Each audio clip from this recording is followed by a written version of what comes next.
মায়ের সন্তুষ্টি নিয়ে তারপরে মরেন। 2 নম্বর, রাসূল করিম সাল্লাল্লাহু আলাইহি সাল্লামের দরদ থেকে রাসূল সহ্য করতে পারে নাই যে উম্মতের একটা লোক, আরে রাসূল তো কাফেররাও জাহান্নামে যাবে এটাও তো সহ্য করতেন না, সেখানে মুসলমান জাহান্নামে যাবে এটা কিভাবে সহ্য করে?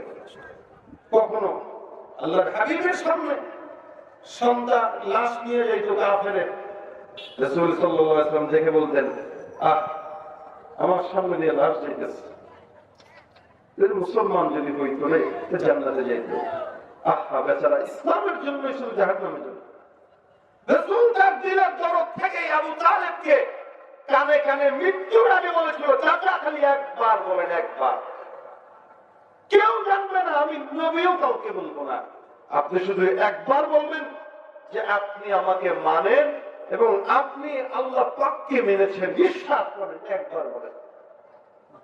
আবু তালেব সারা জিন্দেগি রাসূলের সেবা করেছেন, সবচাইতে বেশি অবদান আল্লাহ রাসূলের প্রতি আবু তালেবের, যার কারণে আল্লাহ রাব্বুল আলামিন ওনাকে শাস্তি কম দিবেন। তবে কতটুকু কম রাসূল বলেন? আবু তালেবকে আল্লাহ পাক সবচাইতে শাস্তি কম দিবেন, কিন্তু যেটা দিবেন ওটা কি? শুধু পায়ের মধ্যে একটা জাহান্নামের আগুনের জুতা পরায় দিবেন, যেই আগুনের তাপে টকটক করে তার মাথার মগজ ফুটতে থাকবে, নাউযুবিল্লাহি মিন যালিক, মগজ ফুটবে। এটাই তার শাস্তির সবচেয়ে নিম্নমানের দরজা। তাহলে উচ্চমানের দরজার শাস্তি কি হইতে পারে এটা তো আল্লাহই না জানে। রাসূলকে এত মহব্বত করার পরে যেখানে সারা আরবকে ট্যাকেল দিয়ে রাসূলকে সে প্রোটেকশন দিয়ে প্রোটোকল দিয়ে নিয়ে গেছে, সেই আবু তালেবকে নবী বলতেছেন, একবার বলেন, আপনি একবার, কানে কানে বলবেন। আবু তালেব বলছেন, মুহাম্মদ বিশ্বাস করি তুমি নবী, তোমাকে যদি আমি না জানতাম তাহলে তোমার সহযোগিতা করতাম না, কিন্তু আমি মানতে পারবো না, মুখ দিয়ে স্বীকার করতে পারবো না, স্বীকার করলে বংশের কাছে, এলাকার মানুষের কাছে, দলের কাছে ছোট হইতে হবে, এটা আমি করতে পারবো না। তুমি দয়া করে বাবা মানে এই আবদারটা মনের আগে বললো না, কারণ তোমাকে আমি ভালোবাসি, তুমি বলতে বলতে দেখা যাবে এক সময় মায়া লেগে গেছে, তোমার কথা শুনেও ফেলতে পারি, সুতরাং তুমি এটা নিয়ে দ্বিতীয়বার আমাকে বললো না। রাসূল সাল্লাল্লাহু আলাইহি ওয়াসাল্লাম ইন্তেকালের আগেও বুঝাইছেন, কেন? দিলের তরফ থেকে আমার চাচা আমাকে সবচেয়ে বেশি আদর করার পরেও এই চাচা যদি জাহান্নামী হয় তাহলে কি মানা যায়? এটা কেউ কি মানবে যে তার আপন চাচা জাহান্নামে যাবে? কেউ কি মানবে যে তার আপন বাবা জাহান্নামে যাবে? এটা কে মানতে চায়? কেউ মানতে চায় না, নবীও তো মানতে চান না। একটা কাফেরের বেলায় মানতে চান না, সেখানে তার চাচার ব্যাপারে কেমনে মানবে? রাসূল সাল্লাল্লাহু আলাইহি ওয়াসাল্লাম ছিলেন, এজন্য নবী বলেন, আনা নবিয়্যুর রাহমা। আল্লাহ পাক ডাক দিয়ে বলেন, মা আরসালনাকা ইল্লা রাহমাতাল লিল আলামিন ওয়া মা আরসালনাকা ইল্লা রাহমাতাল লিল আলামিন। আমাকে আল্লাহ পাঠান নাই, তবে সারা জমিনের জন্য রহমত পাঠাইছেন। সুবহানাল্লাহ। এই রহমতটাকে নিয়ে নবী করিম সব সময় বারবার উম্মতের জন্য রহমতের দোয়াই করেছেন। এই জন্য নবী বলেন, এই নবীকে মানো, অন্তত মহব্বতটা করো, মহব্বতটা অন্তত করো। এক সাহাবী রাসূলের কাছে আসছেন, এটা লাগিয়ে বলেছেন, রাসূল আপনার অনেক ভালো লাগে, এই যে আপনার মজলিস থেকে গেছি আবার উঠে গেছি। রাসূল থেকে গেছেন যে আবার রাসূলের কাছে আসছেন, এসে লাগিয়ে বলতেছেন, রাসূল আজ তো আসলাম কাজের জন্য। বলে, কি কাজ? একটু আগে না আমার কাছ থেকে গেলে আবার আসলে কেন? কতদূর ভালো লাগে, এই যে একবার গেলাম আবার আসতে মন চাইলো, আবার যাচ্ছে আবার আসতে মন চাইলো, এই যে বারবার আপনার কাছে আসা, এটা একটা নেশা হয়ে গেছে। এই নেশাটা কি করবো কোন একটা বিপদ, খালি আপনার কাছে আসতে মন চায়। এখন আমি টেনশন করতেছি বাসায় শুয়ে শুয়ে, কি যে আপনার কাছে তো দুনিয়াতে মন চাইলে চলে আসতে পারি, জান্নাতে তো আপনি থাকবেন সবচেয়ে উচ্চ জান্নাত, জান্নাতুল ফিরদাউসে। জান্নাতুল ফিরদাউসের উপরে হচ্ছে আল্লাহ পাকের আরশ, এটার নিচে হচ্ছে জান্নাতুল ফিরদাউস, আপনি অত উপরে থাকবেন। এখন সেদিন যদি আপনাকে দেখতে মন চায়, এখন দুনিয়াতে কোনো দৌড় দিয়ে দিয়ে চলে আসে, সেদিন কি পারবো? এটা আপনি থাকবেন নবীদের সাথে, অন্যদের সাথে, কেমনে সম্ভব আমার মতো সাধারণ সাহাবী আপনার ওই জান্নাতুল ফিরদাউসে যায় দেখা করা? রাসূল সাল্লাল্লাহু আলাইহি ওয়াসাল্লাম বলেন, তাই নাকি? বলে হ্যাঁ। এটা কি বলবো আমিও তো কিছু বলতে পারতেছি না। তা আল্লাহ পাক আয়াত নাযিল করে দিয়েছেন, ومن يطع الله والرسول فأولئك مع الذين أنعم الله عليهم من النبيين والصديقين والشهداء والصالحين। এই দুইজনকে মানো, আল্লাহ পাক বলেন দুইজনকে মানো, এক আল্লাহ, দুই রাসূল। এই দুইজনকে মানলে আমি আল্লাহ চারজনের সঙ্গে জান্নাতে রাখবো। কথা বুঝে নাই? কয়জন? চারজনের সঙ্গে। আল্লাহ বলেন মানো দুইজনকে, রাখবো চারজনের সঙ্গে। আর এক সাহাবী এসে ডাক দিয়া বলেন, মাতা সাআ ইয়া রাসূলুল্লাহ, নবী কিয়ামত কবে? নবী ডাক দিয়া বলেন, মা আ'দাদতা। এই বেটা, কয়দিন পর পর এসে কিয়ামতের কথা জিজ্ঞাসা করো? কিসের এত তোমার কিয়ামতের ব্যাপারে আগ্রহ? আর এমন কি আমল আছে যে তুমি কিয়ামত হলে পার পেয়ে যাবা? প্রস্তুতি কি এটা বলো। সাহাবী ডাক দিয়া বলেন, কোনো প্রস্তুতি নাই। রাসূল বলেন, তাহলে প্রস্তুতি ছাড়া কিয়ামতের কথা জিজ্ঞাসা করা কেন? সাহাবী ডাক দিয়া বলেন, ইন্নী উহিব্বুল্লাহ ওয়া রাসূলাহ।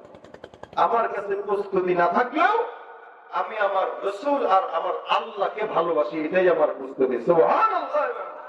নবী করিম তারজমা বলেন, ইন্নাকা মা'a মান আহবাবতা। নিশ্চয়ই তোমার ভালোবাসা যার সাথে থাকবে আল্লাহ পাক তোমাকে জান্নাতে তার সাথে রাখবেন। সুবহানাল্লাহ। হাতটা দিয়ে বলবেন আপনি নবীকে মহব্বত করেন কিনা?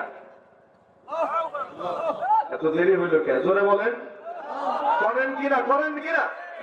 করেন কিনা? আল্লাহ তুমি সাক্ষী থাকো আমরা তোমার নবীকে মহব্বত করি। আল্লাহ তুমি সাক্ষী থাকো আমরা তোমাকে মহব্বত করি। সুতরাং আমাদের সবাইকে তোমার হাবিবের সঙ্গে জান্নাতে রাখো। আমিন বলেন। এটা রাসূলের মহব্বতের ফায়দা। কিয়ামত কবে এটা জিজ্ঞেস করা বাদ দেন। রাসূল তো বলেন, বুইস্তু আনা ওয়াস সাআ কাহাতাইন।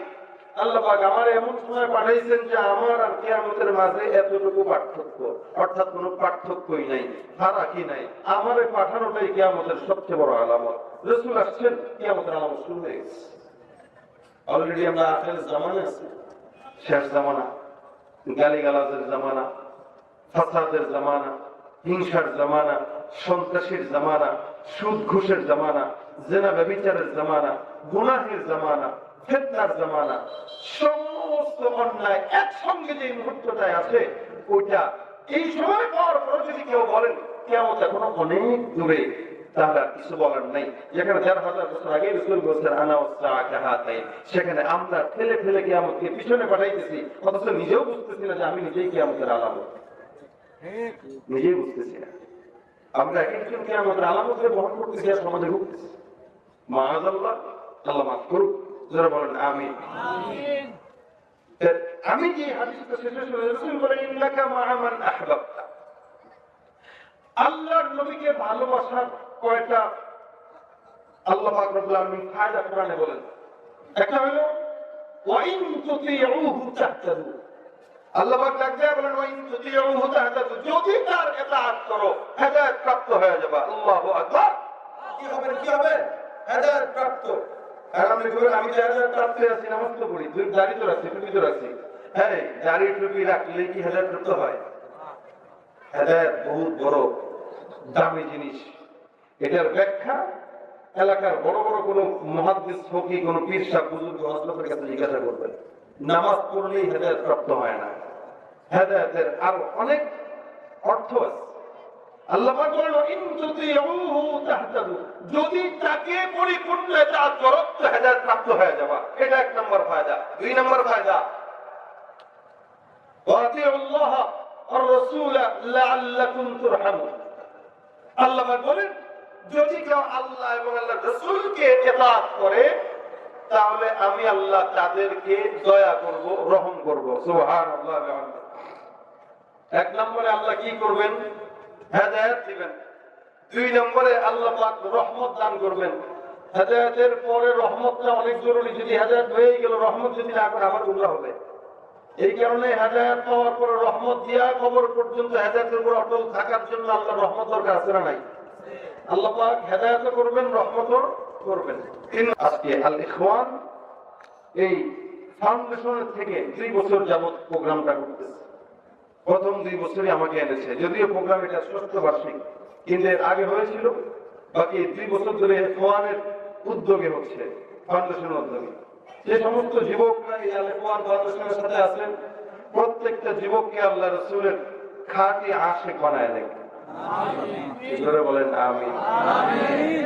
আপনাদের সন্তান গত বছর যে ছেলেটা ছিল, আজকে সেই ছেলেটা নাই। আল্লাহ পাক তার কবরে আমাদের সব সওয়াবগুলো পৌঁছায় দেন। মুফতি মনির সাহেব সহ এই সংগঠনের যত ভাইরা আছেন, সমাজ সেবামূলক কাজ করে যাচ্ছেন, এলাকার খেদমতের কাজ করে যাচ্ছেন, অনেক বড় সওয়াবের কাজ। আমরা চাই এই কাজটা বলবৎ থাকুক এবং কন্টিনিউ এই কাজের আমলটা হোক। আপনারাও তাদেরকে সঙ্গ দিবেন, সহযোগিতা করবেন, তাদেরকে ডাকবেন, তাদেরকে পরামর্শ দিবেন, তাদেরকে মাঝে মাঝে 2-4 টাকা করে পকেটে দিয়ে বলবেন, না ওইটা তোমার সংগঠনে রাখো, কাজে লাগবে।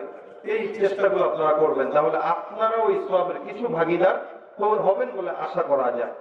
তো আজকের এই মাহফিলটা সার্থক হোক, কামিয়াবি হোক। মুফতি মনির সাহেব আছেন আলহামদুলিল্লাহ, বহুত মেহনত করছেন, বেচারার গলা সবসময় ভাঙা থাকে, আজকেও ভাঙা। ওই যে চিল্লায় খালি, আপনাদের যুবকদেরকে নিয়ে কথা বলতে হয়, মাহফিলও তো সারা বছর করে, আর কত কষ্ট করবেন। আল্লাহ উনাকেও সুস্থতার হায়াত দান করুক এবং ওনার মা বাবার জন্য দোয়া চেয়েছেন, তাদেরকেও সুস্থতার হায়াত দান করুক।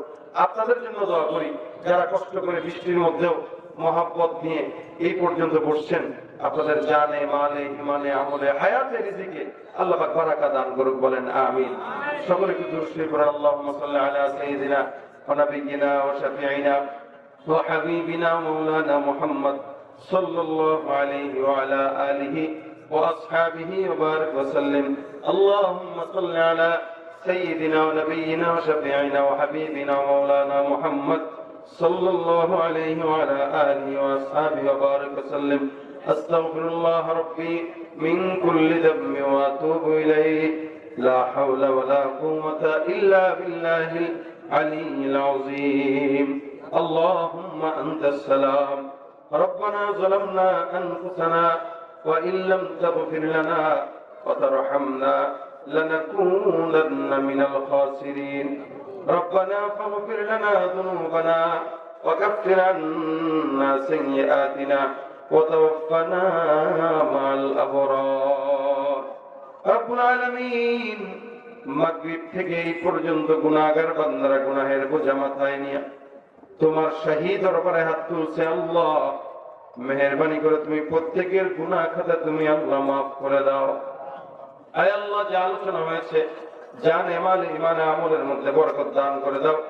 আল্লাহ সমস্ত ভুল ত্রুটি ক্ষমা করে সওয়াবগুলো মদিনার রওজা মুবারকে পৌঁছায় দাও। মালিক গো, মেহেরবানি করে আমাদের মধ্যে যে সমস্ত যুবকরা, যে সমস্ত ভাইরা এই জায়গায় বসছে, আল্লাহ প্রত্যেকটা ভাইদেরকে তুমি কবুল ও মঞ্জুর করে নাও। মালিক গো, যারা সহযোগিতা করেছে তাদের সহযোগিতা কবুল করে নাও। আয় আল্লাহ, যারা দোয়া চেয়েছেন তাদের সকলের মনের নেক মাকাসিদ হাসানাকে পূরণ করে দাও। মালিক গো, এলাকার উপর খাস রহমত নাযিল করে দাও। ফিতনার জামানায় ফিতনা ফাসাদ থেকে তুমি আল্লাহ আমাদেরকে হেফাজত করো। আল্লাহ রব্বুল আলামিন, মেহেরবানি করে অন্ধকার কবরে যারা শুয়ে আছে প্রত্যেকের কবরগুলোকে জান্নাতের বাগান বানায় দাও। এই কমিটির সদস্য আল্লাহ যে অন্ধকার কবরে শুয়ে আছে, আল্লাহ ওই ভাইকেও তুমি আল্লাহ মাফ করে জান্নাতের মেহমান বানায় দাও। আয় আল্লাহ, আমাদের সকল মা বোনদেরকে পর্দার বিধান মেনে চলার তৌফিক দান করে দাও। আল্লাহ, জিন্দেগিতে একবার হলো তোমার হাবিবের রওজা মুবারক জিয়ারত করার তৌফিক দান করে দাও। বারবার যাওয়ার তৌফিক দান করে দাও। আল্লাহ রব্বিরহামহুমা কামা রব্বায়ানি সগীরা রব্বিরহামহুমা কামা রব্বায়ানি সগীরা। সুবহান রাব্বিকা রব্বিল ইজ্জাতি আম্মা ইয়াসিফুন ওয়া সালামুন আলাল মুরসালিন আলহামদুলিল্লাহি রাব্বিল আলামিন। আসসালামু আলাইকুম ওয়া রাহমাতুল্লাহি।